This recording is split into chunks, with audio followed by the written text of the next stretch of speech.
Good evening, ladies and gentlemen, our members. Welcome to the ISACA series of webinars. I'd like today to welcome you to AI and blockchain. So to introduce our speaker for today, Nikola Korbar, the CEO of Center for Economic Research, Belgrade, and a blockchain professional educator with almost 5 years experience in the industry. An economist by vocation with training for audit, finance, fraud, and risk management. His interest mainly lies in implementing blockchain technology in the corporate sector, bridging the knowledge gap for middle and high management, and as understanding the capabilities of technology is the key to a successful implementation. He's a trained professional. He's trained professionals and college students in more than 12 countries, as well as being a creator of Serbian Blockchain Summit, which is held annually for 3 years. He's currently writing a book on blockchain technologies expected to be published by Q2 2021. So without further ado, I will pass the floor to Nikola. What we'll do just to have some formalities done. What will happen is that Nikola does presentation. In the meantime, please feel free to use the Q&A button to post any questions. And Nikola, by the end of the session, he can answer your questions. So we leave about 14 minutes presentation and around 20 minutes of Q&A. The session is for 1 hour. Yeah, please, Nikola, go on. Okay, thank you for introduction. Also, thank you for the invitation. Hello to all ISACA Bahrain chapter members, and as Mazen has already introduced me, I'm in the blockchain field for more than almost 5 years now. January will be officially 5 years. So just a second, I need to turn this on to the full screen. But for some reason, do you see the full screen or? Not yet, Nikola. It's not. There's something.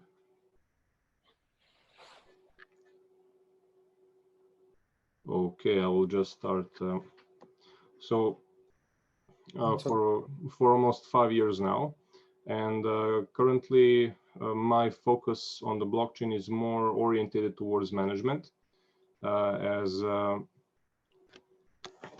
I have seen the large discrepancy in understanding of the levels of understanding of blockchain between management, who is usually in charge of making decisions, and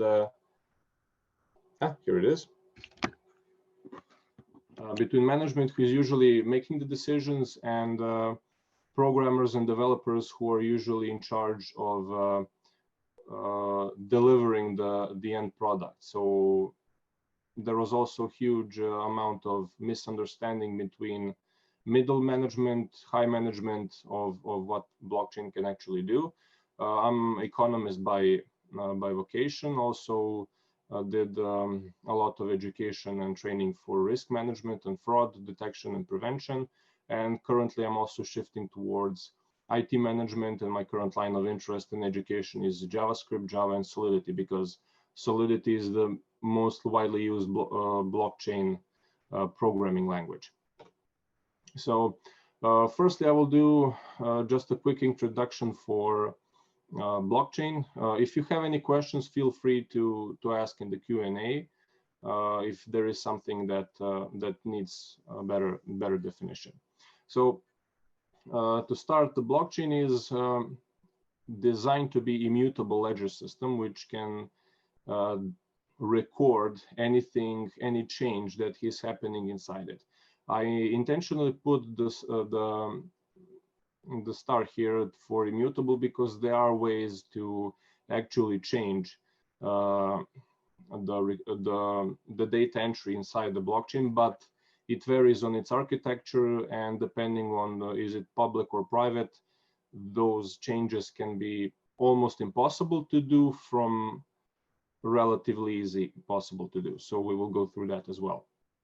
It is run by a network of independent nodes, so there is no centralized point of failure, which is one of its biggest advantages. And the task of each of those nodes is actually to verify and hold a copy of the ledger. There are several different types of nodes. You will see later on what I mean. And the main point of blockchain is actually to ensure trust between participants in the network who do not know each other, who didn't had contact between one another prior to that system, and ensures that both sides do their end of the bargain. So it mostly automates the processes and actually sacrifices speed for security. So that is also one of its selling points. So when we talk about distribution, so we have on the left the typical centralized system with a central point of failure.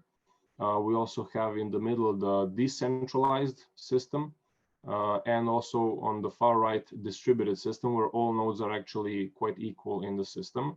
And their task is to ensure that the system is running no matter the number of nodes that are currently offline. So for example, if you attack the system and if it has, let's say, 1,000 nodes, and you manage to attack 999 and only one manages to resist, the entire system can recover from that one node. So it's extremely resilient to attacks when it comes to data, to compromised data and so forth. When you take a look here, or the third line here for keeps the copy of the ledger, why I have put 2 stars here, is because of this, because there are nodes which are full nodes, but there are also systems that are using light nodes as well. Light nodes do not contain the copy of their ledger, but instead they are attached to the full node and they rely on its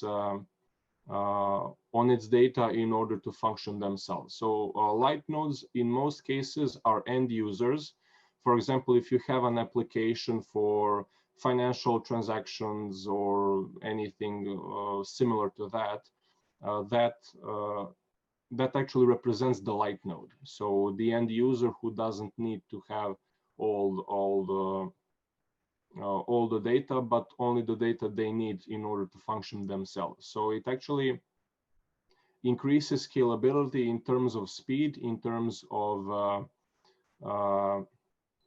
actually being able to service more users with the same amount of resources. But the main trade-off here is that if this particular node here is corrupted, then the clients here, the users, will actually be of greater risk for some misuse or abuse of data or something similar. So this is a general trade-off between light node and the full node. There are 2 main architecture types, permissionless, which are open source, like Bitcoin, like Ethereum, like Monero and other blockchain platforms, which are usually revolving around cryptocurrencies, but are not limited to them. And there are permissioned, which are usually company-based blockchains for very different purposes. So if they are also, they can be public and private. So the public is the most secure blockchain platform that can exist, because you have to currently, for example, if you want to attack Bitcoin or Ethereum, you have to attack hundreds of thousands of individual nodes at the same time all over the world, which in terms of resources is practically impossible, at least not today. They can also host private subnetworks, which are also available to them, but they also have very high scalability. But if you go to permission, they have medium to very high scalability, but they are usually only for companies or groups of companies who are using the same supply chain, or for example, supply chain or something in that regard. One thing that actually blockchain can offer as a platform, it exists already for 4 years, is a decentralized autonomous organization. And it was actually a very revolutionary thing back in its day, because it can ensure that the network can function without any executives, without any top middle management, without a single person being able to disrupt its functionality. So everything is based on automation. Every user has his own duties. Everybody knows what they can do, and everything is governed by the system's rules, and everything is automated. So payments are automated, the general mining is automated, exchange, everything to the last functionality. But this is usually just for open sourced blockchains, which are permissionless. Why did I mention security? Because blockchain actually stores data in data blocks. So those blocks can last from a few seconds to several minutes. So for example, if now is 5:15, for example, we have, for example, 1 minute block time. So everything that happens from now up to 60 seconds afterwards will be stored within that block. Every new block that comes along is attached to the previous one. So they are all connected towards each other. So if you want to go back in time and change data, for example, from several days ago, you will have to crack every single block that has been made before that, and also hack every single node of that blockchain at exactly the same time, so the system will not detect any change at all. And even then, you have a very small chance of actually being able to do anything. So that is the main selling point when it comes to security, why blockchain platforms are actually preferred over the regular databases. The main control mechanism, and the only thing that actually makes automation possible, are the smart contracts.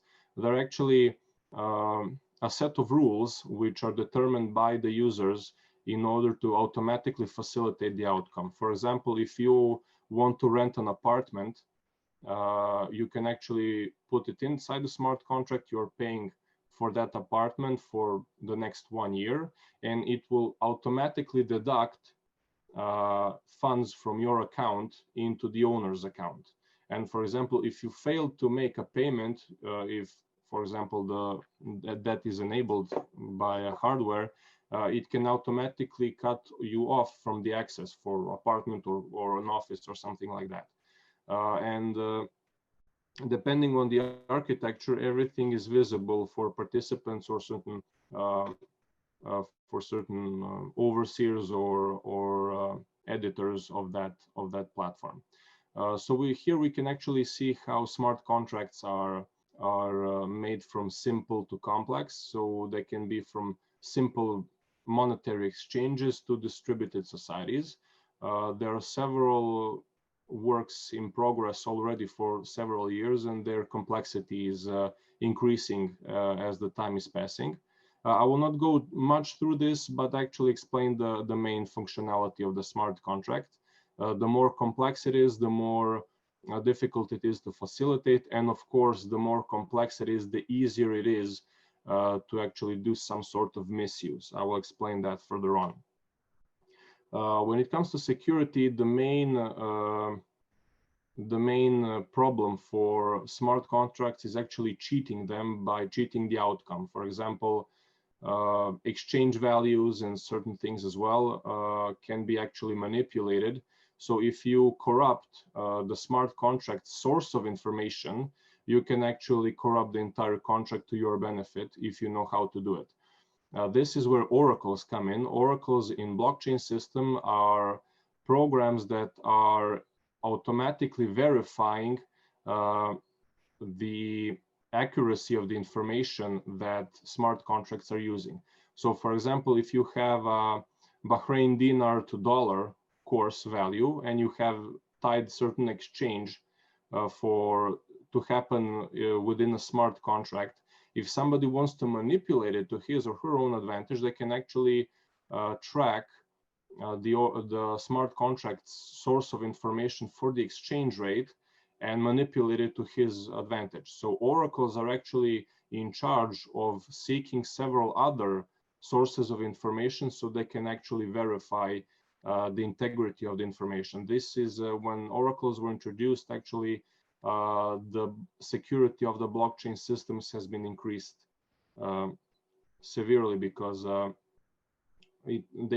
they significantly reduced the ability of misuse for the smart contracts. When it comes to corporate use, most blockchains currently are payment settlements. We also have data management, identity. You can see from the chart here, the first, second, third, actually the fourth is supply chain and tracking of deliveries. And we also have several major companies in the world experimenting or even using their own blockchain supply chain platforms. This chart comes from Lenovo. They actually have their own supply chain for global supplies for their system. So here we can actually see that there are plenty of use cases for blockchain beyond simple payment settlements. Also, governments are expanding their use for blockchain, as well as banking system, which is globally on the rise. So the main focus here actually is AI and blockchain.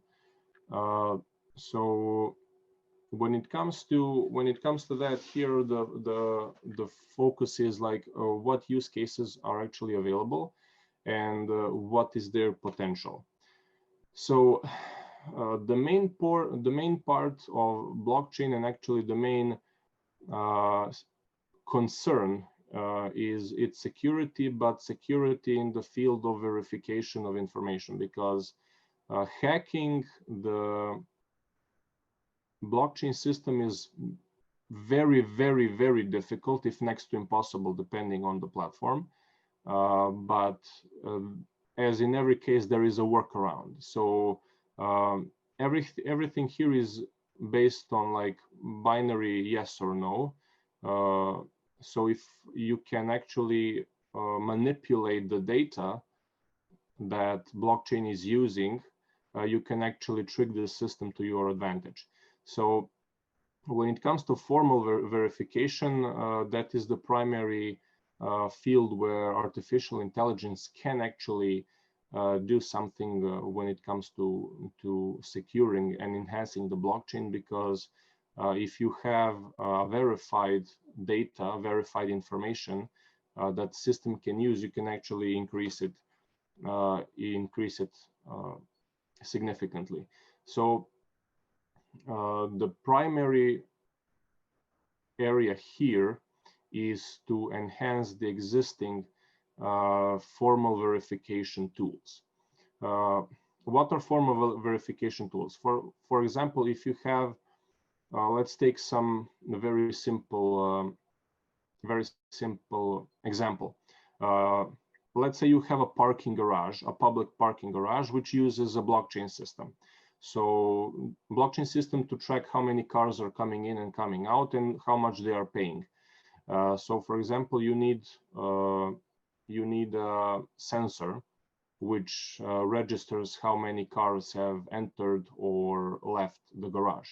So if you're relying on a single sensor, you can actually have a large risk of that sensor, for example, malfunctioning and not detecting enough cars. So you can actually, what you can do, you can increase the number of sensors, you can increase the number of surveillance tools, for example, video camera registration or automatic registration of license plates, and you can actually use the AI to monitor all those parameters and to ensure that those parameters are actually aligned with one another, and thereby verifying the integrity of the information. So it is actually accurate for every car, that enters or leaves the garage, and of course for the payments that have been done. So that's, for example, enhance the existing tools. Also, it can facilitate new tools for the development of verification methods. So when it comes to its areas of application, usually it's automate troubleshooting.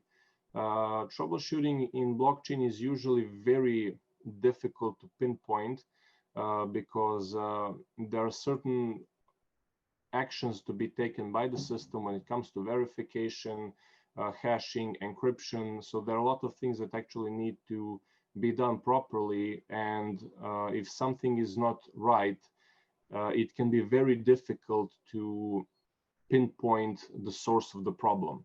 So if AI can actually help in determining the source of the problem when it comes to either mathematical equations, calculations, or something else, it can actually do it faster than a human can. As a point of reference, usually 50%, approximately 50% of the development costs usually fall to troubleshooting and detecting errors and gaps in security, and it really increases the time required to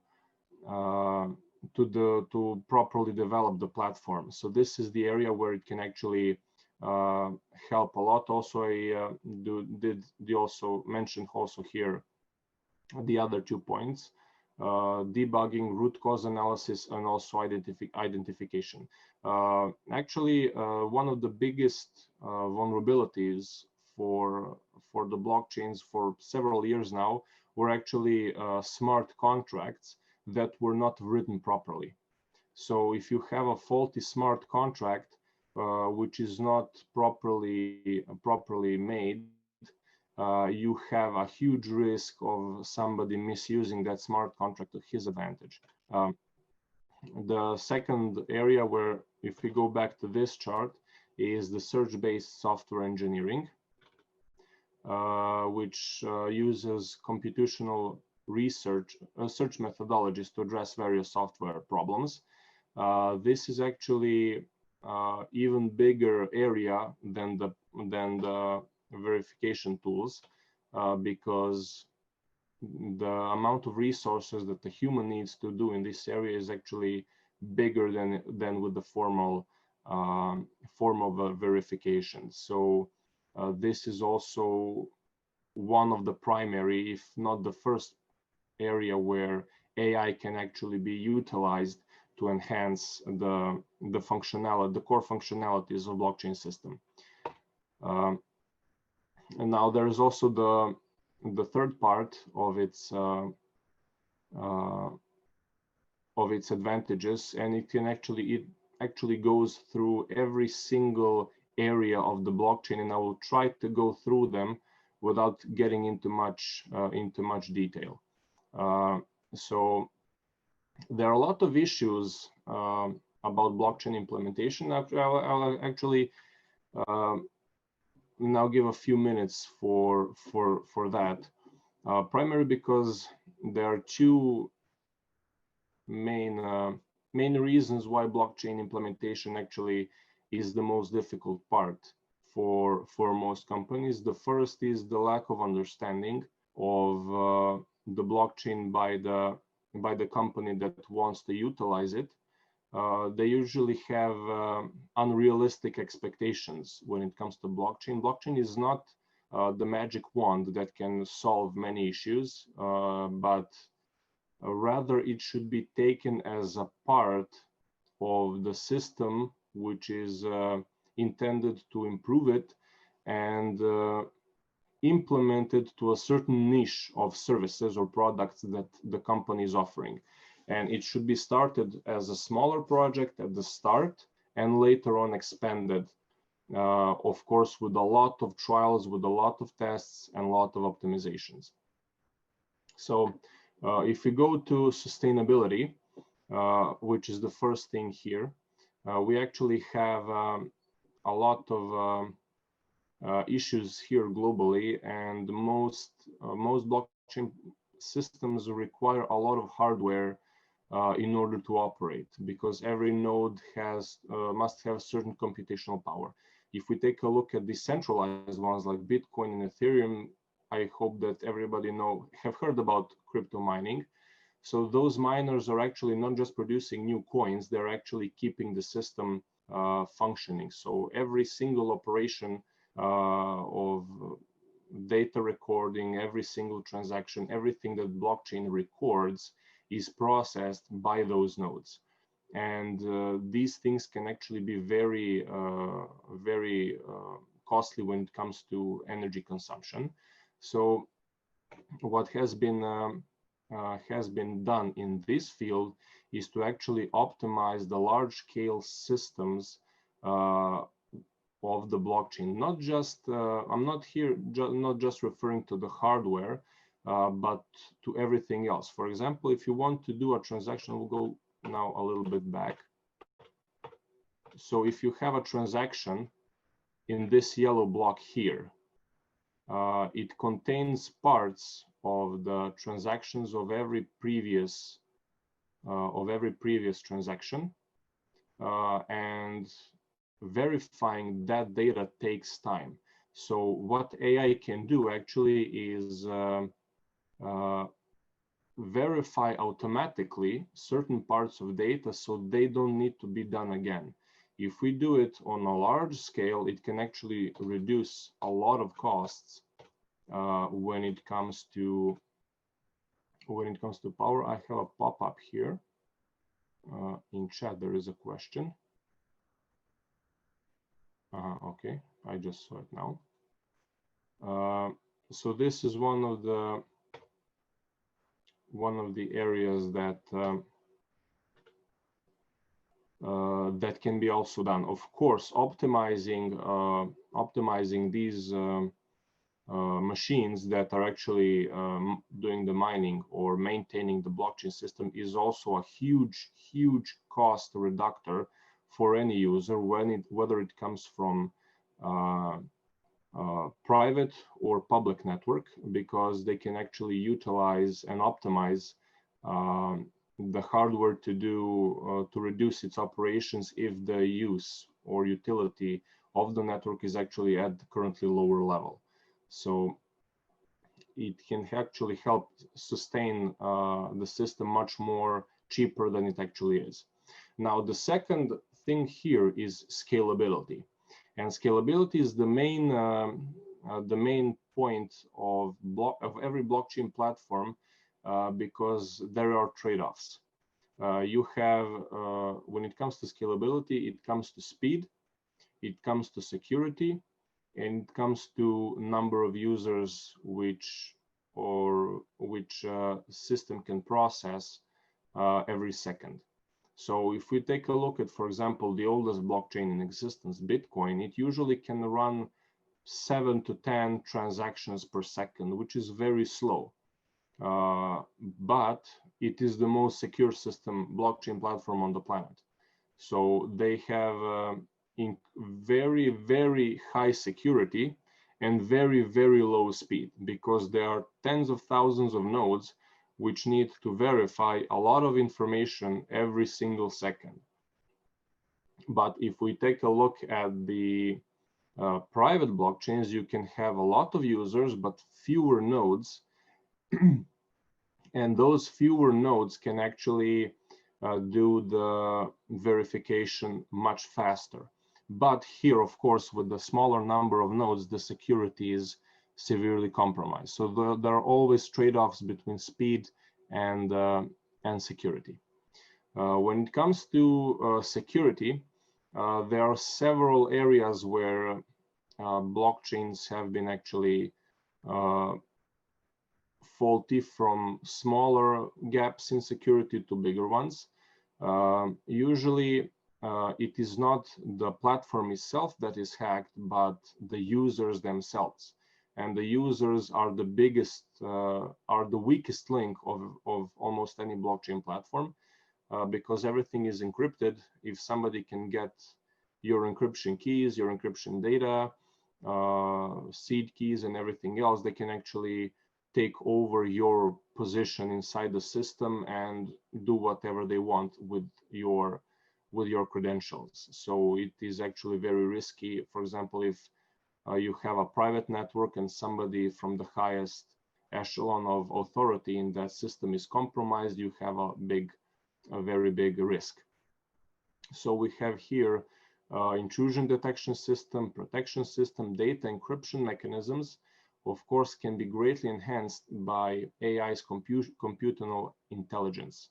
Encryption mechanisms are actually the second most important thing, because everything that is recorded in the blockchain is encrypted.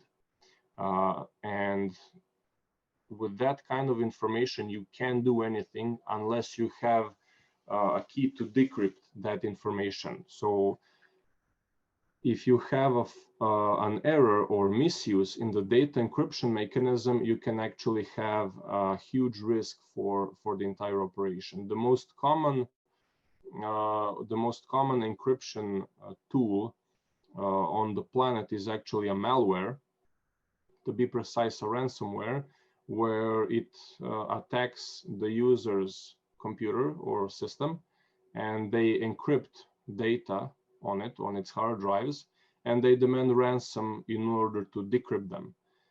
So the encryption mechanisms can work both ways. They can be actually for the system, and also they can be used against the users themselves. So this security has been also identified as the main, as one of the main points for blockchain enhancement.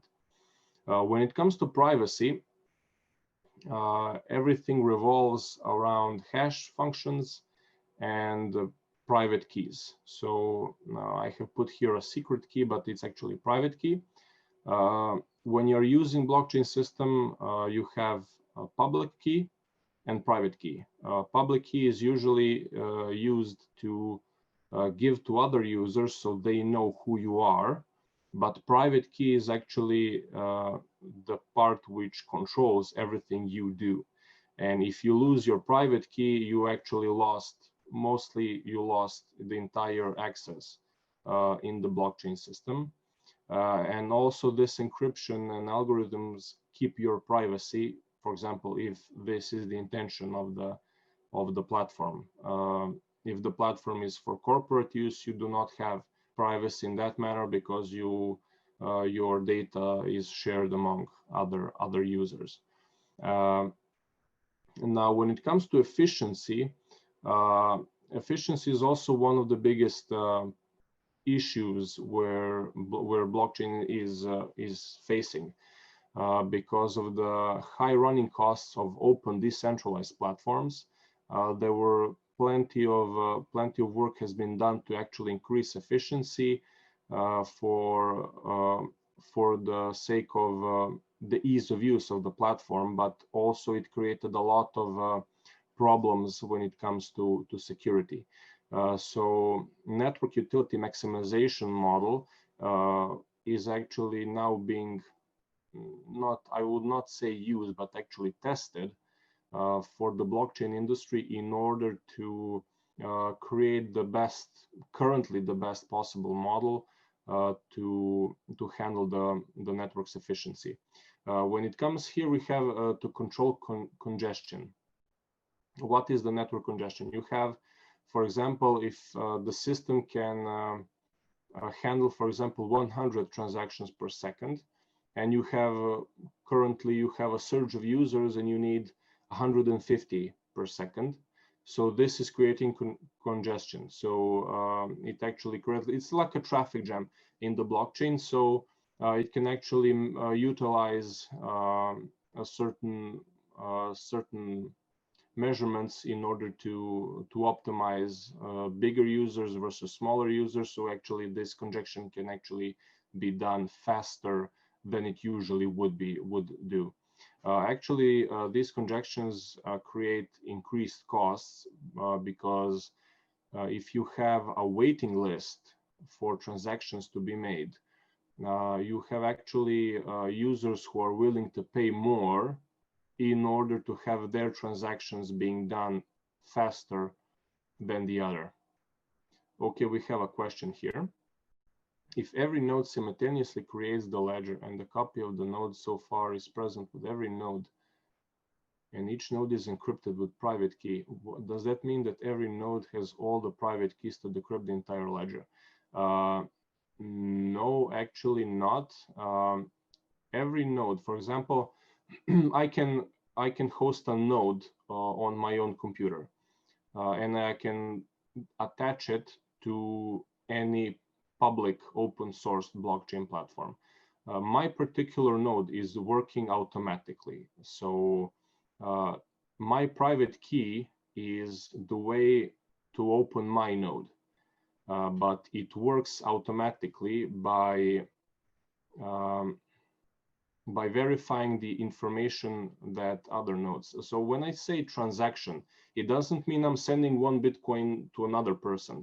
So transaction in blockchain glossary is any change inside the ledger, so or addition of data. So this is mostly referred as a transaction. So to answer your question, my node responds to my private key. So if I lose that private key and somebody else takes it, it's no longer mine, it's somebody else's. But the data that it is using to verify, it's actually relying on other nodes communicating with each other in order to verify the transaction. So for example, it's like a witness program. So if you want to do a certain action within the blockchain, for example, you are using blockchain supply chain system and you want to send one container via ship to another user, you will submit transaction for that particular container. That transaction is transmitted towards all nodes inside the system. I will now go back a little bit. So for example, if this is a private network and you want to send from this user to this user here, your intention to send that transaction is emitted towards all other participants. So for example, if this is a financial transaction, you must have a certain number of money or tokens or anything else inside your wallet in order to be able to do it. So what actually is sent towards the network is the information that you have sufficient funds or sufficient items to send from you to somebody else. And this is verified by the entire network. So for example, if you have 10 containers of goods that is allocated to your node, to your account inside the system, that transaction, incoming transaction, is verified by everybody else. So everybody now recognizes that you have 10 containers of goods on your node, and if you want to send one of them to somebody else, you actually send a signal for every other node to verify the transaction and approve it. So if you want to send 10, you can do it. But if you want to send 11, 12 or more, the network will stop you because it will register that you do not have enough shipping containers or any other items that you need to send. So this kind of information is verified by other nodes. The changes in your, let's say, inventory or your wallet, they do not verify your private key. They do not store your private key. That is only yours. But the purpose of the private key is to access your own node. I hope that I have answered the question. So let's see where I stopped. I think, yeah, I stopped here with the efficiency. Also, when it comes to talent shortage, this is also one of the more trickier areas because AI cannot replace humans yet, but for certain things it can. So the most widely used implementation of AI, also this is with machine learning, is our AI-powered virtual agents. I think we have more questions here. Okay. If you have any other questions, feel free to answer, because we are nearing the end of the presentation part, and we can actually have some discussion, answers to your questions, and it's similar. So don't hold back when it comes to questions. I need to minimize this. Actually, the biggest, when it comes to talent shortage, the biggest advantage of AI, of course, AI cannot work just on its own, but when it comes to AI in combination with machine learning, is mostly focused on security when it comes to these things here. So mechanisms, algorithms, mathematical formulas, verification of sources of information for smart contracts. These things where humans are more likely to make a mistake. For example, I mean, I'm not a programmer, but I'm learning currently that. So when you are writing a code, one small, for example, if you misplace a dot or a comma, you will ruin the entire part of the code and make it ineffective. So this is one of the largest areas where humans lose most of the time, and this is something where AI can actually do. Okay, we have a question. Is blockchain hackable in the early stages when the ledger is brute forceable?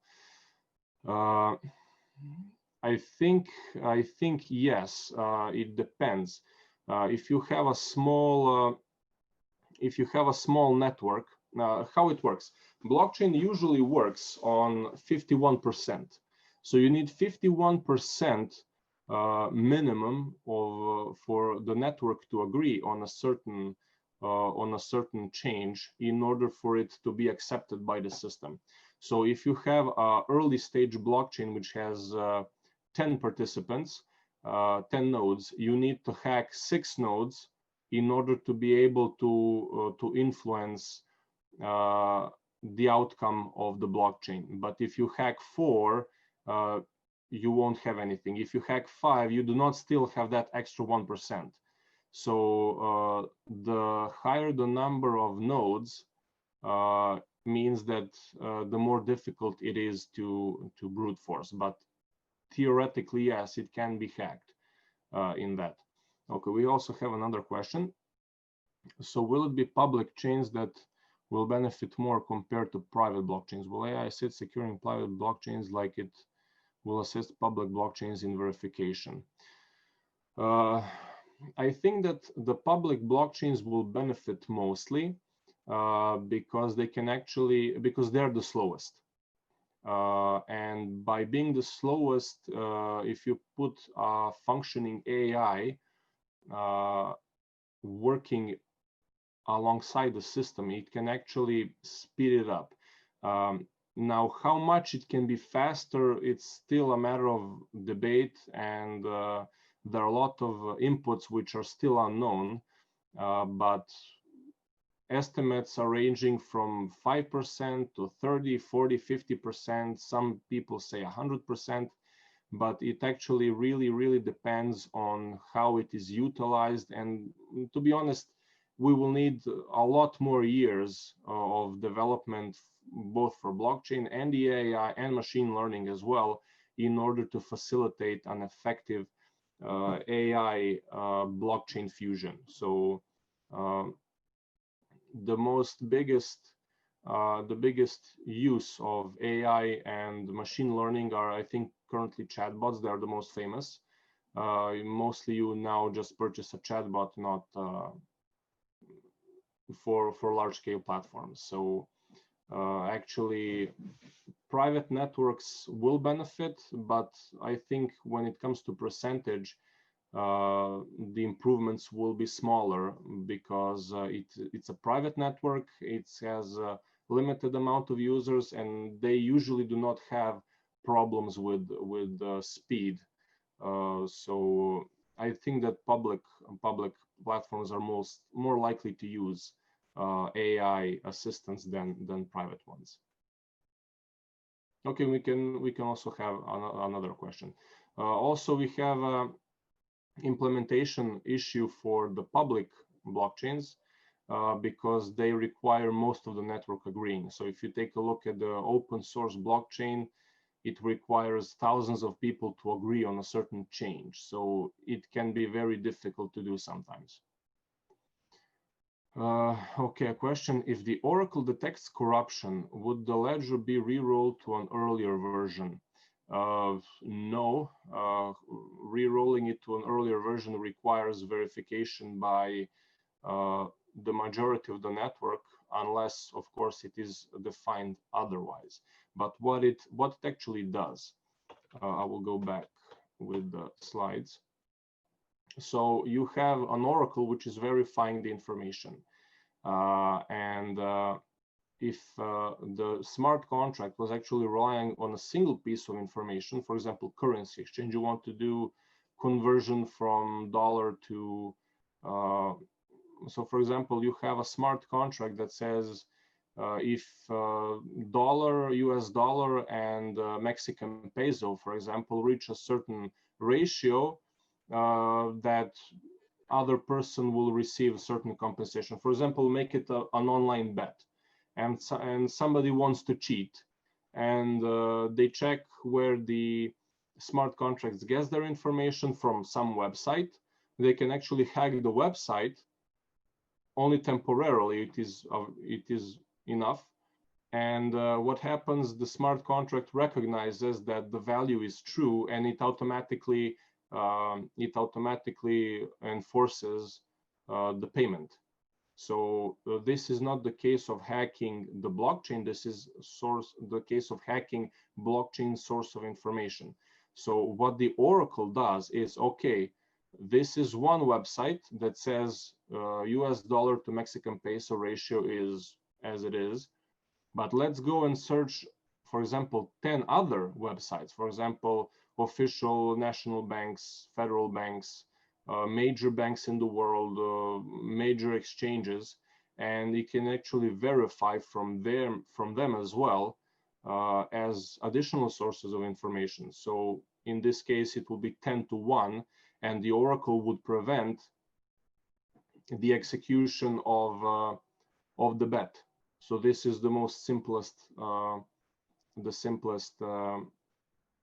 example. For example, if you have where Oracle cannot decide, for example, you have 50% that says one thing and the other 50% that says other, you can actually, if it is programmed within the blockchain, it can actually temporarily prevent the execution until the solution can be found. So oracles have this preventive role. Okay, let's go with new questions. What would be the impact to the blockchain once the quantum computing takes the mainstream? Oh, that's a very big question. Nobody can say for sure. The one thing that people are saying is that quantum computers will be able to break blockchain's encryption. But on the other hand, if quantum computing becomes mainstream, it means that the blockchain will be then switched to the quantum computers themselves. So it will be, let's say, upgraded significantly to do that. So what would happen to the blockchain, I cannot say for certain, but certain blockchain platforms will definitely be broken when it comes to security. And the rest of them really depends on their ability to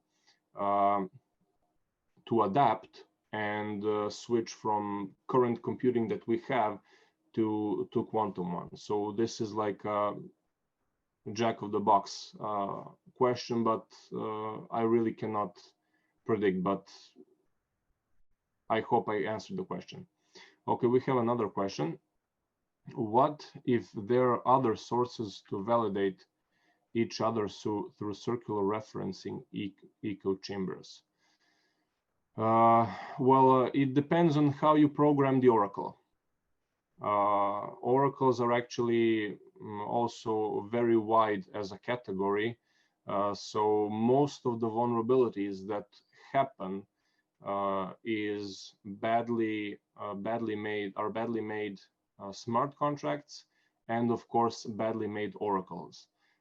So if you do if you make a mistake there, it's very likely that the smart contract can be misused. So the sources of validation are actually something that is inserted into the oracle itself. So it has certain parameters where to search. So when it comes to circular referencing or echo chambers, I'm not actually very sure how that would work, but I think that they can be actually used as additional sources of information and as an additional layer of security. Do we have, let's go with more questions. We're also nearing the end of the presentation. We have some, I think, like 15 minutes approximately, or less than 15 minutes. So don't be shy with the questions. I also hope to, I'm just gonna see if there is anything else I wanted to mention, but did not. I usually have through these questions certain moments of inspiration. So, okay, we have another questions. Are there no forms of recovering the ledgers or having backups of redundancy for data retention during the node's failure? Are they not useful? Well, we didn't have a single case of all nodes failing at the same time. Actually, nodes themselves are actually backups. So if you have a large network, for example, 10,000 nodes, every node itself, of course, if it is a full node, every node itself has a copy of ledger on itself. So, for example, if you have 1,000 nodes and 300 nodes fail for a certain reason, the other 700 nodes will serve as a backup to put the system back on track. So one particular node failing is not, or several nodes failing is not a big deal. It's not a deal at all. So especially in the open source systems, if they are using a lot of people who don't know each other, they can actually delete their nodes. So that's not an issue. So if there is at least one functional node, it can actually work. So